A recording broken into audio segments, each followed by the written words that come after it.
ఈ పథకం పేరు వచ్చేసి ప్రధానమంత్రి సంరక్షణ బీమా యోజన.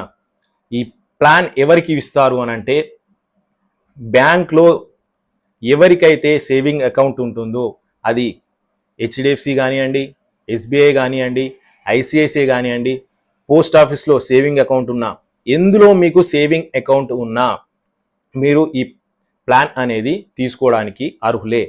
దీనిలో ఏజ్ వచ్చేసి 18 సంవత్సరాల నుంచి 70 సంవత్సరాల వరకు ఎవరైతే స్త్రీలు పురుషులు ఎవరైనా ఈ పథకం తీసుకోవచ్చు.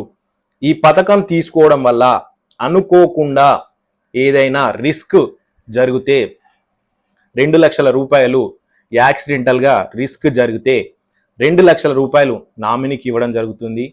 పార్షల్గా ఏదైనా డిజబిలిటీ అయితే 1,00,000 రూపాయల వరకు నామినీకి ఇవ్వడం జరుగుతుంది.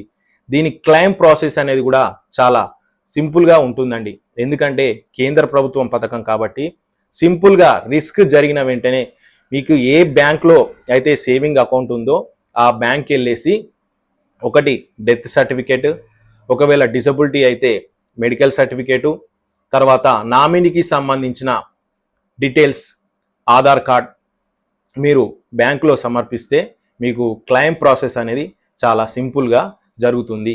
ఇక్కడ మీరు ముఖ్యంగా గమనించాల్సింది, మీ బ్యాంక్ అకౌంట్కి ఆధార్ కార్డ్ కంపల్సరీ లింక్ అయి ఉండాలి. ఆధార్ కార్డ్ లింక్ అయితేనే మనకి ఈ పథకం అనేది వర్తిస్తుంది. సో ప్రతి ఒక్కరూ బ్యాంక్ అకౌంట్లో